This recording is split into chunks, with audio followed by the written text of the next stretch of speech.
السلام عليكم ورحمة الله تعالى وبركاته. مرحبا بأعزائي الطلبة والطالبات، أتمنى أن تكونوا في أتم الصحة والعافية. إذن هذه الحصة سأخصصها لمستوى الثانية بكالوريا نحو أو حول دراسة الدالة لوغاريتمية. إذن فهي تتضمن بعض الأسئلة المهمة الجوهرية التي تطرح على شاكلتها في الامتحان الوطني. إذن لا حتى لا أطيل عليكم، الموضوع هو باللغة الفرنسية. يمكنكم أخذ الوقت الكافي للإجابة عن مختلف الأسئلة، وبعدها يمكنكم مقارنة أجوبتكم مع الأجوبة التي سأقوم بإدراجها في هذه الحصة. إذن vous avez une fonction g définie sur l'intervalle 0 plus l'infini par g de x est égal à 2x carré plus 1 moins ln de x. Première question, étudier les variations de la fonction g. On déduit que pour tout x réel strictement positif, on a g de x est strictement supérieur à 0. Soit f, la fonction définie sur l'intervalle 0 plus l'infini par 2x plus 1 plus ln de x. Montrer que f' de x est égal à g de x sur x. Dresser le tableau de variation. Montrer que f est une bijection de r étoile plus vers r étoile, mais plutôt vers r plus. On déduire que l'équation f de x égale à 0 admet dans R étoile plus une solution unique alpha comprise entre 0,4 et 0,5. Montrer que la droite delta égale à 2x plus 1 est une asymptote oblique au voisinage de plus l'infini. Étudier la position relative de C par rapport à delta, soit C', la courbe représentative de la fonction f-1. Alors construire dans le même repère cette courbe, c'est-à-dire les courbes C et C'. Soit h, la fonction définie par h de x égale à ln de x le tout au carré. Calculer h' de x et déterminer une primitive de f sur l'intervalle 0 plus l'infini. Soit a, l'aire de la partie limitée par la courbe, l'axe des abscisses et les droites d'équation x égale à alpha x égale à 1. Alors montre que a égale à moins 2 alpha 4, moins 2 alpha 3, moins 3 demi alpha au carré, moins alpha plus 2. Donc voilà les questions posées. Alors pour moi, je passe directement à la correction en commençant par la première question. Et donc on a f de x, bien sûr, voilà. Je vais noter ici. Donc on a f de x égale à 2x au carré plus 1 moins ln de x. Alors, première question, étudier les variations de la fonction f. Alors pour étudier les variations de f, il faut d'abord trouver la fonction g'. Donc voilà, ça c'est la fonction g. Alors il faut toujours mentionner que g étant dérivable sur l'intervalle 0 plus l'infini, c'est-à-dire sur son domaine de définition, puisqu'il est composé de deux fonctions dérivables. Alors dans ce cas, je peux déterminer facilement g' de x est égal à 4x moins 1 sur x. Donc si je mets au même dénominateur, j'aurai 4x carré moins 1 sur x. Donc je peux même aller plus loin en développant cela, c'est-à-dire ce 2x moins 1, 2x plus 1 sur x, tout simplement pour me faciliter la tâche. C'est-à-dire que le signe de g' de x n'est autre que le signe de 2x moins 1. Pourquoi? Parce que 2x plus 1 sur x étant positif. Donc 2x plus 1 sur x étant strictement positif, c'est-à-dire que le signe de g' de x est celui de 2x moins 1. Alors, vous savez que g' de x égale à 0, ça veut dire que x égale à 1 demi. Alors, il faut étudier donc le sens de variation dans ce domaine. C'est-à-dire, si x appartenant à l'intervalle 0, 1 demi, on aura dans ce cas g' de x est inférieur strictement à 0. Et dans le cas où x appartenant à 1 demi plus l'infini, on aura g' de x est strictement supérieur à 0. Donc, c'est-à-dire que la fonction ici, elle est strictement croissante, alors que dans ce cas, elle est strictement décroissante. Alors là, c'est tout simplement, si on l'abrégé, vous pouvez donc écrire la phrase tout entière. Alors maintenant, on va répondre à la deuxième question. On a g de x strictement supérieur à 0. Il y a deux méthodes. Soit que vous dressez le tableau de variation, soit à partir de cela, vous cherchez l'image de 0 et 1 demi. Alors là, il faut quand même déterminer la valeur de g1 demi. Donc c'est quoi? C'est 2 fois 1, 4 plus 1 plus ln de 2. Donc c'est 3 demi plus ln de 2 qui est un terme strictement positif. Donc, c'est-à-dire si vous cherchez l'image de G0 1 demi, voilà, comme la fonction, il est, pardon, ici je me suis trompé, g de x est inférieur, donc ça veut dire g de x elle est décroissante. Alors je m'excuse. Donc ici on a trouvé g' de x positif, donc ça veut dire que g elle est croissante et non décroissante. Voilà. Alors g de 0 1 demi n'est autre que, il faut chercher la limite de 0 plus, c'est facile à déterminer, c'est plus l'infini. Et g de 1 demi, on l'a trouvé donc. Donc on peut dire ici, c'est la limite, c'est limite de g de x lorsque x tend vers 1 demi moins limite de g de x lorsque x tend vers 0 plus. Donc ça nous va nous donner donc 3 demi plus ln de 2 plus l'infini. Autrement dit, voilà, remarquez, quel que soit x appartenant à 0, 1 demi, vous aurez toujours g de x, et comment il est strictement supérieur à ce terme-là, c'est-à-dire supérieur à 0. Ou bien je vous conseille tout simplement de faire dresser votre tableau de variation, ça sera plus joli. Donc voilà, g de x, donc vous avez le domaine de définition, voilà. Donc on a trouvé que pour cette partie positive et négative, donc voilà. Et g de 1 demi, on a dit que c'est 3 demi plus ln de 2. Ça veut dire que 1 demi est une partie, est une valeur minimale.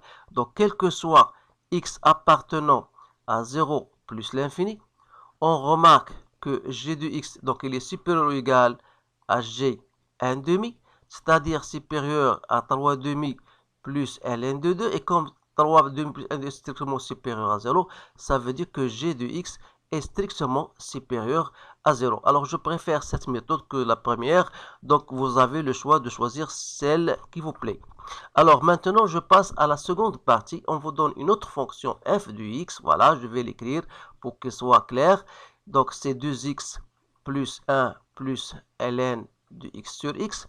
Alors la première des choses, montrer que pour tout réel f' de x égale, donc toujours il faut mentionner que f étant dérivable, donc étant dérivable sur l'intervalle qu'on vous a donné, c'est-à-dire sur 0 plus l'infini, dans ce cas, f' de x sera égal à 2 plus la dérivée de ln de x sur x, c'est-à-dire c'est quoi? C'est 1 sur x fois x moins ln de x, le tout sur x au carré, c'est-à-dire c'est 2 plus 1 moins ln de x sur x carré. Donc si je mets au même dénominateur, j'aurai 2x carré plus 1 moins ln de x sur x au carré. Vous remarquez que t est bien égal à g de x sur x carré. Comme on a déjà parlé du signe de g de x, qui est strictement positif, donc on aura bien sûr cela. Alors maintenant, pour dresser le tableau de variation, donc vous aurez à partir du signe de g de x, donc voilà f' de x, et voilà f de x. Ici, vous avez 0 plus l'infini. On a trouvé que le signe de f' de x est positif. Ça veut dire que la fonction est strictement croissante.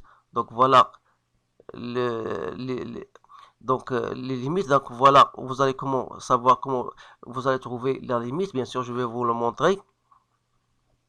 Donc ici, limite de f de x lorsque x tend vers 0 plus, c'est la limite de 2x plus 1 plus ln de x sur x, que je peux le mettre 1 sur x fois ln de x. Alors vous constatez bien sûr que les limites de ln de x lorsque x tend vers c'est moins l'infini, ça c'est plus l'infini, donc ça ne m'intéresse pas du tout, donc c'est un nombre, donc ça vous donne moins l'infini.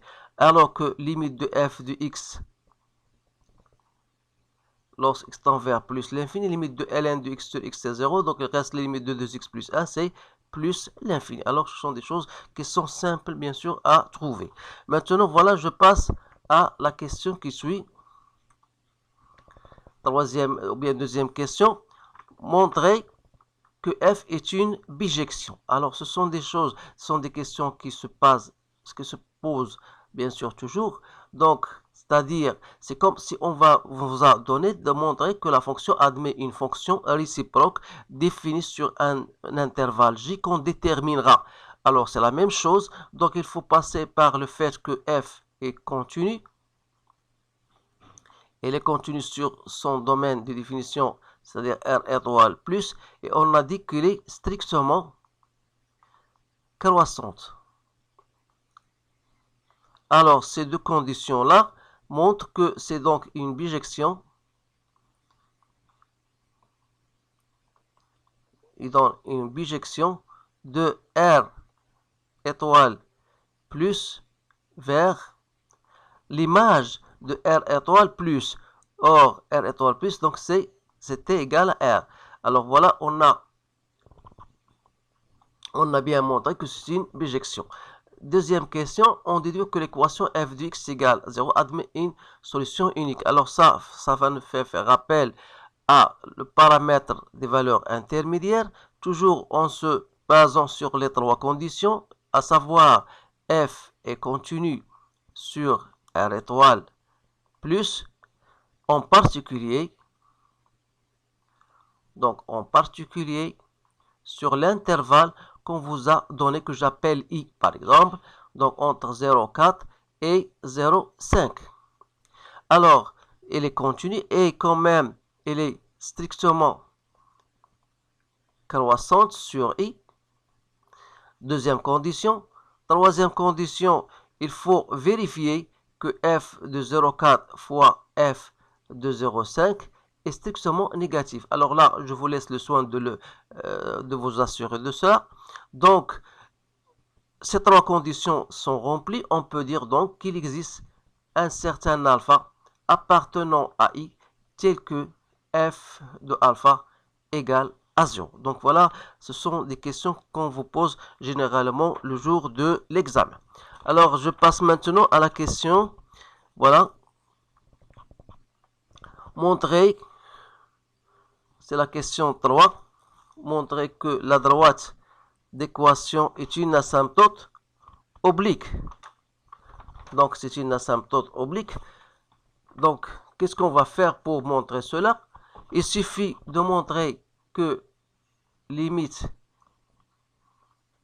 de f de x lorsqu'x tend vers plus l'infini de f de x moins y, il faut le montrer qu'il est égal à 0. C'est-à-dire, c'est la limite de quoi? De ln de x sur x.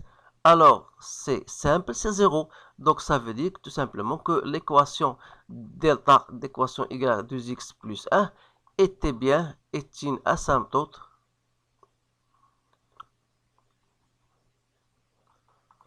donc oblique au voisinage de plus l'infini. Alors voilà pour la question A. Pour la question B, étudier la position relative. Donc la position relative, donc il faut étudier le signe de f de x moins y, c'est-à-dire ln de x sur x. Alors vous savez bien sûr, ça c'est un rappel que vous devez le savoir. Vous savez que la fonction ln de x, sa représentation, elle a bien sûr cette allure-là. Donc elle s'annule au point 1, voilà 0. Donc vous remarquez que entre 0 et 1, f de x est positif. Donc si x appartient à l'intervalle 0,1, vous aurez ln de x est strictement négatif. Et si x appartient à 1 plus l'infini, vous avez ln de x est strictement supérieur à 0.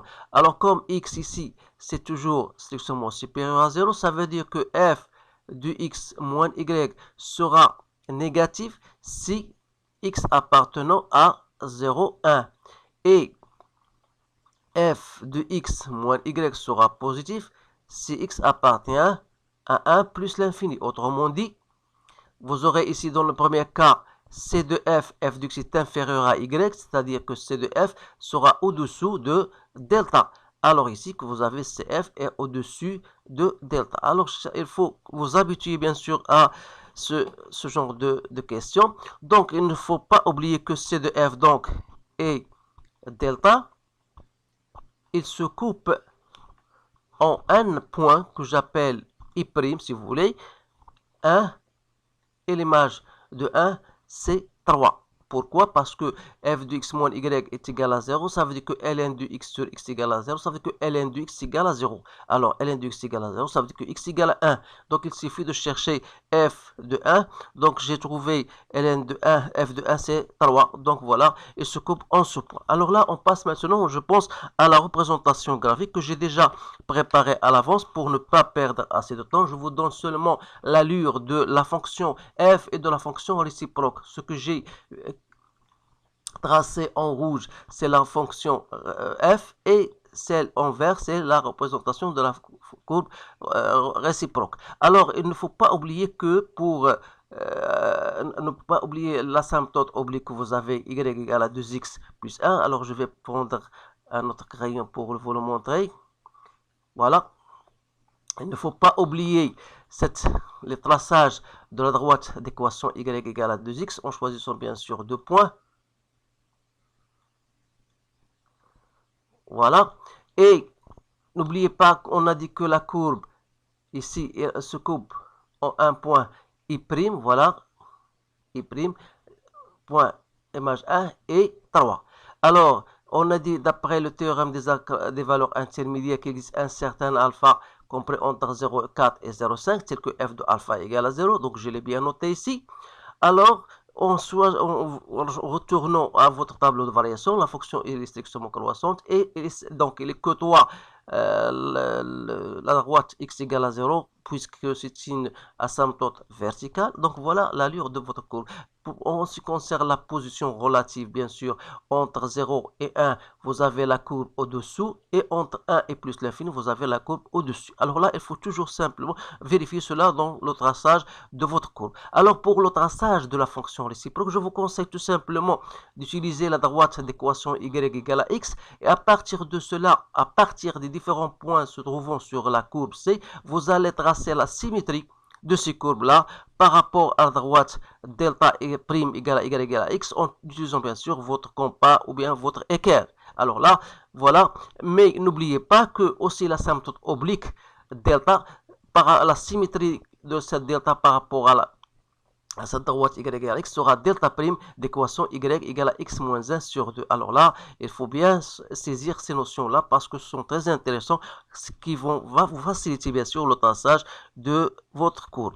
Alors maintenant, je passe à la deuxième question. On vous donne, voilà, soit h une fonction réciproque, la restriction de f sur le domaine 0 plus l'infini. Donc voilà h de x est égal à ln au carré de x, ou bien vous l'écrivez comme vous voulez. Voilà. Alors, première chose, vous savez que la fonction ln de x est une fonction dérivable sur 0 plus l'infini. Alors, dans ce cas, h' de x, c'est quoi? C'est la dérivée de ça. Donc, c'est 2 fois ln de x fois la dérivée de ln de x. C'est-à-dire, c'est 2 ln de x sur x. Voilà, c'est facile à le trouver. Alors, en ce qui concerne maintenant la primitive, déterminer une primitive de f. Alors, comment on va déterminer une primitive f? Vous savez bien sûr que f est une primitive, ça veut dire que f' de x est égal à h de x. Alors, étant donné que h' de x est égal à 2ln de x sur x, ça veut dire quoi? Ça veut dire que l'intégrale de h' de x dx, qui n'est autre que h de x, donc ça sera l'intégrale de 2ln de x sur x dx.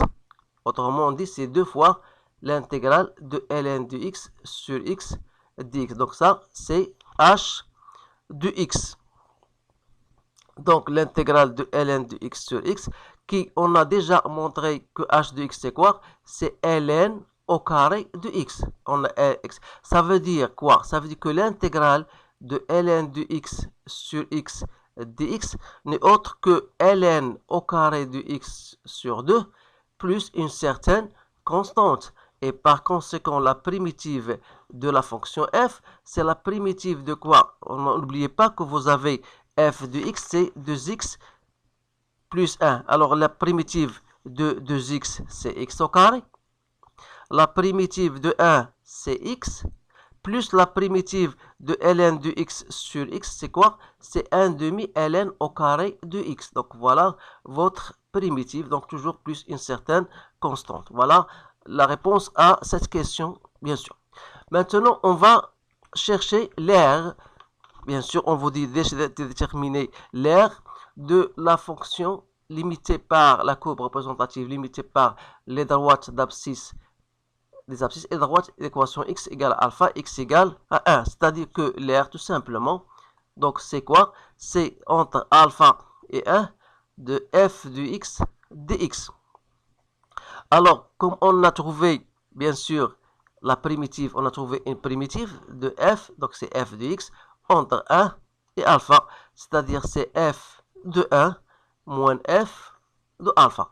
Voilà, f de 1 à partir de l'expression de la primitive qu'on a trouvée tout à l'heure, donc c'est 1 plus 1 moins alpha au carré moins alpha, moins f de alpha, c'est ln au carré de alpha sur 2, donc ça va nous donner C2 moins alpha au carré moins alpha, moins ln au carré de alpha sur 2.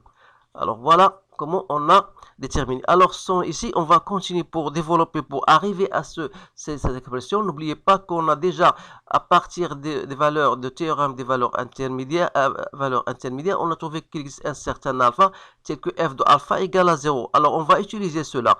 F de alpha égale à 0, ça veut dire que 2 alpha plus 1 plus ln de alpha sur alpha égale à 0. C'est-à-dire que ln de alpha sur alpha égale à moins 2 alpha moins 1. Donc, je vais utiliser cette expression-là dans celle-ci pour déterminer cette R. Donc, on retourne à l'expression de l'air. Donc, c'est 2 moins alpha au carré, moins alpha, moins cette partie-là. Donc, ln de alpha sur alpha.